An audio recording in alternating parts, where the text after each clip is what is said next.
Eu vou começar aqui falando do Flamengo, que venceu apenas uma vez em Quito e tem aproveitamento de 31% em jogos na altitude. O Flamengo enfrenta amanhã a LDU no Equador pela fase de grupos da Libertadores. Eu tenho falado que é muito importante o Flamengo pontuar, se possível ganhar da LDU. O retrospecto é desfavorável, 4 derrotas, 1 empate e apenas 1 vitória, e essa contra a LDU por 3-2 em 2021 pela fase de grupos da Libertadores. O Flamengo ainda enfrentou o Independiente Del Valle e o Aucas, atuando em Quito em 2020, sob o comando do Domenech Torren, derrota por 5-0 para o Del Valle, e o maior revés foi exatamente esse, né? A maior goleada que o Flamengo tomou em altitude foi esse. Essa daí foi sinistra. A última vez que o Flamengo jogou em Quito foi em 2023, derrota para o Aucas por 2-1 sob o comando de Vitor Pereira. Inacreditável. Então, o Flamengo, olha, 2019 perdeu para a LDU por 2-1, 2020 empatou com o Del Valle 2-2, perdeu de 5-0 para o Del Valle, ganhou da LDU 3-2 em 2020, foi 2020 que ganhou da LDU. Del Valle 1, Flamengo 0, 2023, Aucas 2, Flamengo 1, 2023. Tá? Então o Flamengo perdeu aí alguns jogos aí importantes na altitude. O Flamengo precisa mudar esse repertório aí e começar a melhorar esse aproveitamento.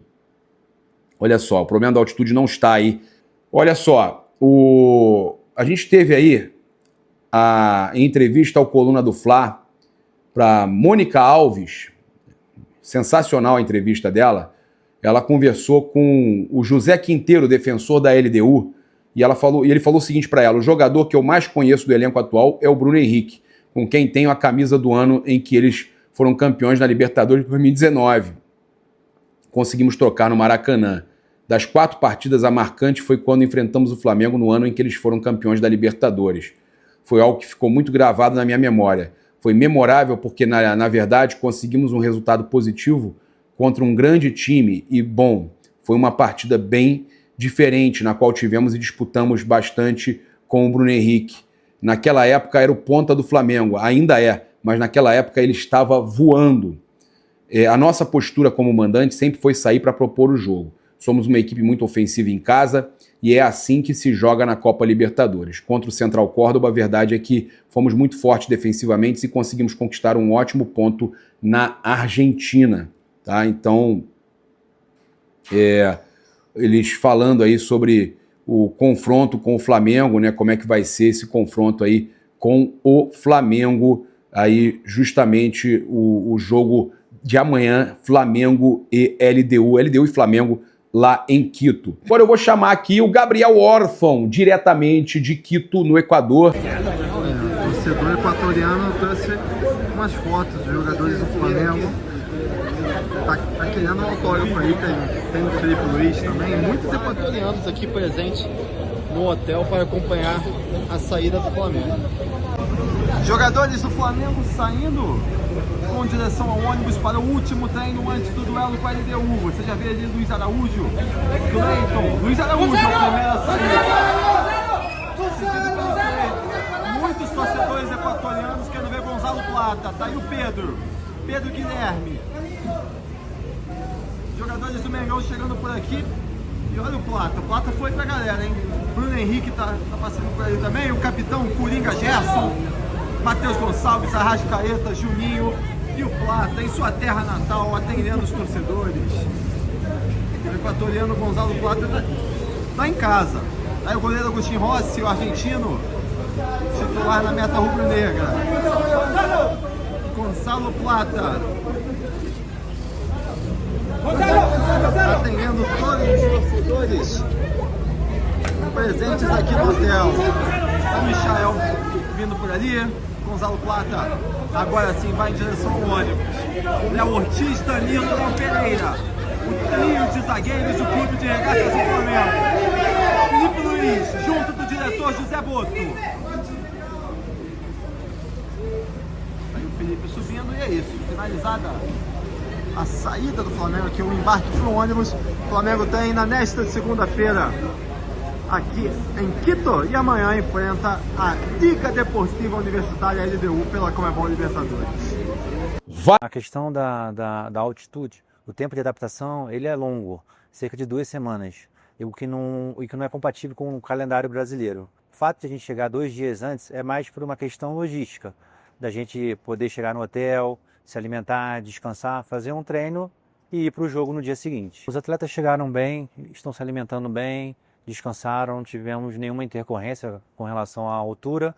Talvez a comissão sinta algum desconforto aí ao subir um lance de escada, mas nada de atípico, tudo correndo conforme planejado. O Alan tem um diagnóstico de traço falcêmico, já teve uma intercorrência em uma viagem anterior dele, então após a gente discutir o caso junto com o Dr. Luiz Macedo, fizemos a opção de preservar esse jogador.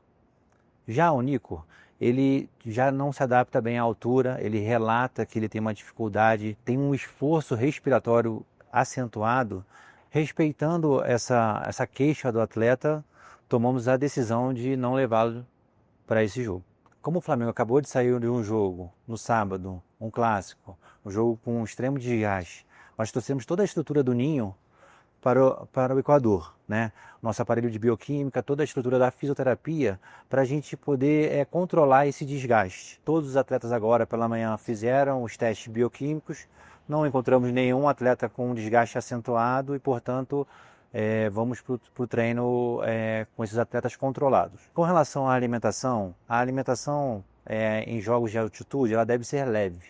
Então, alinhado com o nosso nutricionista Paulinho, programamos um cardápio junto com a cozinha de uma refeição mais leve, com proteínas leves, para que eles possam ter uma digestão adequada para o treino agora do dia de hoje. Valeu, Gabriel Orfão, tamo junto, muito obrigado. A gente tem aqui números interessantes do Filipe Luiz, são 34 jogos, 23 vitórias, 67,6% de aproveitamento, 9 empates, somente 2 derrotas, 61 gols marcados, 1,79 por jogo, 18 gols sofridos, 0,52 por jogo, uma vez campeão da Taça Guanabara, um Carioca, uma Copa do Brasil, uma Supercopa, ou seja, 4 títulos. Tá? Os números do Filipe Luiz são impressionantes. E aí eu vou falar aqui agora da questão do Michael. O Júlio Miguel Neto trouxe a informação exclusiva que clubes estão de olho no Michael, que o jogador está recebendo sondagens. Ele tem despertado interesse do futebol brasileiro, jogador do Flamengo vem sendo alvo de sondagens de clubes do país. Internamente o Flamengo não trata uma eventual saída como impossível. O clube entende, segundo o Júlio, volto a dizer, não é nossa informação, caso surja uma proposta vantajosa e consiga viabilizar a contratação de um outro ponta, desejo antigo da diretoria, a negociação pode avançar. Um dos fatores que pesa é o alto custo do contrato de Michael, segundo o Galvão, que envolve salário elevado e luvas. O Flamengo, no entanto, só deve tomar qualquer decisão após ter segurança sobre uma reposição no setor ofensivo. Vale destacar que Michael tem sido titular nas últimas 3 partidas e vem sendo peça importante no esquema de Filipe Luiz, e o Felipe valoriza muito o jogador, tá? Então, não acho tão tranquilo assim ele sair não, tá? A questão aí importante da gente falar é que o Cruzeiro aparece como um desses times interessados aí na contratação do Michael, tá? Então o Michael aí interessa a equipes do Brasil. Inclusive recebeu camisa do Flamengo, exibiu camisa do Flamengo, e o Papa Francisco aí, o Flamengo soltou uma nota, inclusive. O Clube de Regatas do Flamengo lamenta profundamente o falecimento da sua santidade, o Papa Francisco. Líder espiritual admirado por sua simplicidade, empatia e defesa dos mais humildes, deixa um legado de fé, compaixão e humanidade que transcende fronteiras. Nossos sentimentos a todos que se inspiraram em sua mensagem de paz. E o Papa Francisco, torcedor do São Lourenço de Almagro, amante do futebol, se foi.